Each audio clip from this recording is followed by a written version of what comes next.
ہمارے ساتھ جو سب سے بڑا دھوکہ ہوا، ہاں ہاں، میں تھا جب 6ٹھی 7ویں کلاس میں نا، 2006-7 کی بات ہے، تب سے میں ایک چیز دیکھ رہا ہوں کہ انٹرنیشنل این جی اوز آتی ہیں، یونیورسٹیز اور کالجز اور اسکولز کی ٹیمز آتی ہیں، جی پورے ضلع میں کمپٹیشن ہوتا ہے، ٹیلنٹ ہنٹ، اور ساری پاکستان کی کریم اٹھا کے باہر لے جاتے، بالکل بالکل. اور والدین تو بھنگڑے ڈال رہے ہیں، ہاں، اسٹیٹ خوشی کا اظہار کرتے ہیں کہ ہمارا بچہ جو ہے وہ بیرون ملک چلا گیا. لیکن چلو وہ تعلیم حاصل کر کے کہاں جاتا ہے؟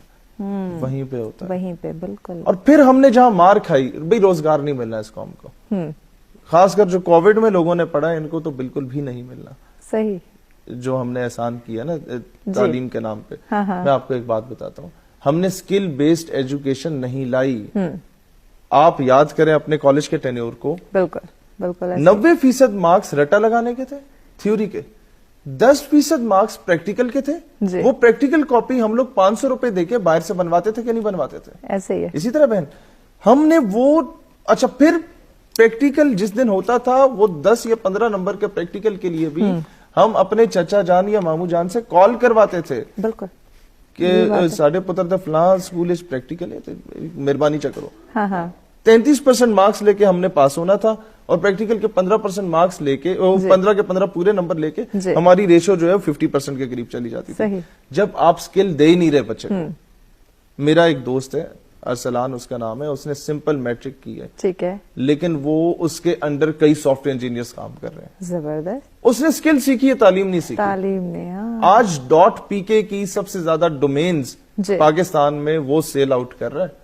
زبردست. وہ اس کا ایک نام، ہمارے اندر سکلز ہونی چاہیے، سکل ڈیولپ کرنی ضروری ہے. ہمارے سرکاری اسکولوں میں، میں آپ کو آج اس کا سولوشن بتا دیتا ہوں. سرکاری اسکولوں میں ہمارے چودھری صاحبان، نواب صاحبان کے جانور بندے ہوئے ہوتے ہیں. یہ ایک بہت بڑا ہمارا المیہ ہے. بالکل. آپ لا لے آئیں. میں اپنی بہن سے یہ درخواست کرتا ہوں، گورنمنٹ جانے سے پہلے یہ ایک لا لے آئیں. آپ یقین کریں پاکستان کے مسئلے حل ہیں. سرکاری ملازموں کے لیے لازم قرار دے دیا جائے، gazetted officers, M N As, M P As اور سینیٹرز کے لیے لازم ہو کہ ان کے بچے بیسک ایجوکیشن، میٹرک تک کی ایجوکیشن سرکاری اسکول میں حاصل کریں. غریب کسان مزدور ہاری کے بیٹے کے ساتھ آٹومیٹیکلی ایم این اے کال کرے گا کہ پرنسپل صاحب میرے بیٹے کو فلوئنٹ انگلش نہیں آتی، پرنسپل صاحب میرا بیٹا جو ہے وہ صحیح طریقے سے ابھی کلمہ نہیں پڑھ پا رہا. تو جب پرنسپل صاحب فوکس کریں گے نا ایم این اے صاحب کے بیٹے پہ، تو 40 اور بچوں پہ بھی فوکس ہو جائے گا. ایگزیکٹلی. اور جب یہ دیہڑی دار کا بچہ غربت دیکھنے کے بعد مین سٹریم میں آتا ہے، اسے پتا ہے غریب کا دکھ کیا ہے. یہ کہ جب ہمارے کسی اسٹیٹ منسٹر کو ہیوملیٹ کیا جاتا ہے انٹرنیشنل ایئرپورٹس پہ، تو وہ میری بھی ہیوملیشن ہوتی ہے، because I am Pakistani, not because کہ I am from the opposition. کہ دنیا میں اپنی عزت بحال کرنی ہے، قوم کی دختر کی عزت بحال کرنی ہے، قوم کو آپ نے اگر اپنے قدموں پہ کھڑا کرنا ہے، کسی کی ڈکٹیشنز نہیں لینی، تو آپ کو قرضوں سے پاک کرنا پڑے گا. بالکل ایگزیکٹلی. کہ وہی کیے کہ بندہ جب ریٹائر ہوتا ہے 1 سال کے لیے اس پہ پابندی لگاؤ، یا 2 سال کے لیے ملک سے باہر نہیں جائے گا، گورنمنٹ میں ٹینیور کمپلیٹ کرنے کے بعد باہر نہیں جائے گا. اس کے موبائل فونز لیں، اس کے بیگم صاحبہ کے موبائل فونز لیں، اس کے بچوں کے موبائل فونز لیں، بینک اکاؤنٹس دیکھیں، اس کے فرنٹ مین کے بینک اکاؤنٹس دیکھیں کہ بھائی جو 20 کروڑ کا آپ نے ٹھیکہ لیا 6 کلومیٹر کی سڑک بنانے کے لیے، اس پہ 2 کروڑ خرچ ہوئے، باقی کا 18 کروڑ کدھر ہے؟ کہاں گیا؟ مجھے آڑتی والی بات کر رہے ہیں نا، یہ آڑتی ادھر بھی بیٹھے ہوئے ہیں، جو 3rd بیٹھا ہوا ہے نا، وہ ٹھیکیداری کے پیسے کھانے والا. کتنا وزیر صاحب کی جیب میں جاتا ہے، کتنا سیکرٹری صاحب کی جیب میں جاتا ہے، کتنا ٹھیکیدار، کتنا فرنٹ مین، کتنا ڈیل کرانے والے کے.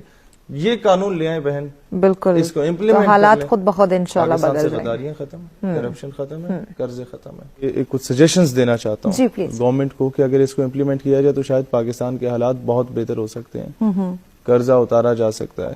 سب سے پہلی چیز یہ ہے کہ آپ کے پڑوسی ملک میں جو ہمارا بہترین دوست ہے چائنا، 125 کروڑ کی آبادی ہے، انہوں نے اس آبادی کو اپنے اوپر بوجھ نہیں سمجھا، بالکل ایسی انہوں نے اس کو یوٹیلائز کیا، انٹرنیشنل مارکیٹ بنا لی، اور ہر گھر میں چھوٹی چھوٹی صنعتیں، کاٹیج انڈسٹریز، بالکل. اور وہ افرادی قوت کو جب یوٹیلائز کیا جاتا ہے بہن، تب جا کے پوری دنیا میں سینٹرل ایشین اسٹیٹس کو الگ وہ اپنا میٹیریل پرووائڈ کرتے ہیں، میڈل ایسٹ کو الگ پرووائڈ کرتے ہیں، یورپ کے لیے الگ کلاس رکھی ہوئی ہے، ہم لوگوں کے لیے الگ کلاس رکھی ہوئی ہے کہ جو بندہ جتنا افورڈ کر سکتا ہے اسے اس لیول کی چیز بیچے. پاکستان میں آپ گلگت جائیں، کشمیر جائیں، ایک تو اخلاق بہترین ان لوگوں کا، کردار بہترین ان لوگوں کا، اور اللہ نے وہ انہیں صلاحیت عطا کی ہے، لیکن وہ یوٹیلائز کیسے نہیں ہوتی. وہاں ہینڈ میڈ شالز ہیں جو 800 سے لے کے 1200 روپے میں بکتی ہے، ایسے ہی اس پہ ایک بڑی کمپنی کا ٹیگ لگ جاتا ہے اور ہمارے اسلام آباد میں بکتی ہے تو 12,000 روپے کی. ایگزیکٹلی. اب اس کو اگر بہترین طریقے سے آپ پیک کر کے برطانیہ میں یا دبئی میں بیچنے بہن، وہ 40 سے 60,000 کے درمیان ہینڈ میڈ چیز بکتی ہے. اس سے جو زر مبادلہ آتا ہے وہ اس سے اسٹیٹ کو بھی فائدہ ہے، آپ کے گلگت کے AJK کے لوکلز کو بھی فائدہ ہے. بالکل ایسے. تیسری سجیشن یہ ہے کہ ہم لوگوں نے بی پاکستانی بائی پاکستانی کا ٹرینڈ ہی ختم کر دیا. ہم لوگوں نے آپ دیکھیں پاکستان کے پاس مختلف ٹیلی کام نیٹ ورکس ہیں، روزانہ کے اربوں روپے روزانہ کے ملک سے باہر جا رہے ان ملکوں میں جن کی کمپنیز یہاں پر کام کر رہی ہیں. آپ کی اپنی ایک موبائل ٹیلی کام کمپنی ہونی چاہیے، ہے پاکستان کی اسٹیٹ جس کو اون کرے، صرف وہی چلے. دبئی میں اتصالات چلتی ہے، سعودیہ میں ان کی اپنی چلتی ہے، امریکہ میں ان کی اپنی چلتی ہے.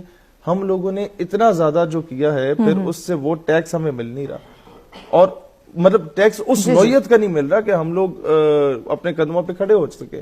اب دیکھیں کہ روزانہ اگر پاکستان اتنا زر مبادلہ کماتا ہے اپنے ہی ٹیلی کام کی کمپنیز سے، تو میں سمجھتا ہوں پاکستان اپنے قدموں پہ کھڑا ہونے میں یقیناً. اس وقت ایوب کے دور کی ہماری بہن نے بات کی، اس کے بعد آپ دیکھیں PIA نمبر 1 فلائٹ ہوتی تھی دنیا کی. ایمریٹس کو ہم نے اپنے پرانے جہاز دیے تھے. آج میں دبئی جب میں سفر کر کے آتا ہوں تو ایمریٹس دنیا کا بہترین، اور ہمارے PIA کی کیا حالت ہے؟ وجہ کہ ہمارے کئی پولیٹیکل لیڈرز نے اپنی ایئر لائنز کھول لی. اب بجائے اس کا معیار بڑھایا جاتا، PIA کا معیار گرا دیا گیا. صحیح. اب یہاں پر آ کے ہم لوگ اپنے ذاتی مفاد کے لیے اسٹیٹ کو نقصان پہنچا رہے ہیں. I was staying at Dubai, ہمارے ایک سینئر شخصیت ہے اس ملک کی، I won't take his name، کوئی 40 کروڑ کے قریب ڈیلی کا ان کے 4 پلازز سے آمدن ہوتی ہے. وہ پیسہ لندن میں جاتا ہے، پاکستان میں نہیں. پاکستان میں کیوں نہیں؟ اب اداروں کی نیگلیجنس یہ ہے کہ بھائی آپ اسے پکڑ کے لا نہیں سکتے. اچھا، اس کے بعد آتے ہیں سولوشن اورینٹڈ چیز پہ. گورنمنٹ نے آج تک یا ہمارے اسٹیٹ کے جو ادارے کام کر رہے ہیں معیشت پہ، انہوں نے کون سا ماڈل دیا ہے قرضے اتارنے کا؟ ہم لوگ ابھی ریسنٹلی پولیٹیکل پارٹی ہم نے لانچ کی. ہم نے کہا کہ ایک تو اس کا جو ٹیکس ہے نا وہ غریب پہ اتنا بوجھ نہ ڈالیں، اس کے علاوہ بھی نکالا جا سکتے ہیں کیسے. آپ 10 کروڑ سے زائد اثاثہ جات رکھنے والے لوگوں پر یہ لا بنا دیں کہ ونس ان یور لائف آپ کا کل اثاثہ جات کا آپ اربوں روپے کی مالیت کے مالک ہیں، خربوں کے ہیں، کروڑوں کے، 10% ریاست کا ہے. Exactly. With in a month آپ قرضے اتار سکتے ہیں. اب میں آپ کو بتاتا ہوں ماڈل امپلیمنٹ جرمنی میں اس وقت حالات وہ کہ جو امیر ہے وہ امیر سے امیر تر ہوتا جا رہا ہے، غریب غریب سے غریب تر ہوتا جا رہا ہے. یہ ماڈل بہن امپلیمنٹ ہوا جرمنی میں آفٹر ورلڈ وار 1. جرمنی کے حالات ذرا بڑے اس نے نشیب و فراز دیکھے، تو جرمنی نے یہ رول کر لیا، یہ قانون پاس کر لیا کہ 1/4 of the entire property belongs to state. آپ کے گھر میں 4 کمرے، ایک ریاست کا ہے. آپ کے گھر میں 4 کپڑے کے جوڑے، ایک جوڑا ریاست کا ہے. زبردست. انہوں نے 25% کیا، ہر بندے پہ لاگو کیا. ہم نے کہا صرف 10 کروڑ سے زیادہ مالیت رکھنے والے پہ ہی آپ لاگو کریں کہ 10% صرف. بالکل. اور آپ کی بڑی بڑی سوسائٹیز بنی ہوئی ہیں، ہر بندہ افورڈ کر سکتا ہے. پاکستان میں انفرادی سطح پہ کئی لوگ بہت زیادہ سٹیبل ہو چکے ہیں، ریاست کمزور ہو چکی ہے. اور ریاست جب کمزور ہوتی ہے تو پھر میری، آپ کی، ہمارے وزراء کی انٹرنیشنل ایئرپورٹس پہ جو عزت کی جاتی ہے، اس سے کوئی ایسا شخص نہیں ہے جو ناواقف ہو. مسئلہ صرف کہ 3600 پروڈکٹ صرف 2 کمپنیز آپ کو دے رہی ہیں. ٹھیک ہے. شیمپو، صابن، ٹوتھ پیسٹ اور پتہ نہیں کیا کیا، جس پر روزانہ کا اربوں روپیہ پاکستان سے باہر جا رہا ہے. آپ کے سینکڑوں ہزاروں کیمیکل انجینئرز مارکیٹ میں فارغ بیٹھے ہوئے ہیں، ان کو پروجیکٹ دیں. بالکل. اپنا شیمپو ہوگا پاکستان کا، اپنا صابن ہوگا پاکستان کا، اپنا ٹوتھ پیسٹ ہوگا پاکستان کا، اپنا جوتوں کا برش ہوگا پاکستان کا، اپنی گاڑی خود مینوفیکچر کریں گے. آپ کے پاس کس چیز کی کمی؟ کس چیز کی کمی؟ بالکل. یہ بات جس دن یہ کام کر لیا آٹومیٹکلی پاکستان اپنے قدموں پہ کھڑا ہوگا. ٹورزم کی میرے بھائی نے بات کی، آپ اس سے ایک اور بڑا فائدہ اٹھا سکتے ہیں. دنیا کے آپ لوگوں کو دہشت گردی کا لیبل لگاتی ہے. جب آپ انٹرنیشنل ٹورزم کو صحیح طریقے سے پروموٹ کر لیتے ہیں، ان کو فیسیلیٹیٹ کرتے ہیں، اور ساتھ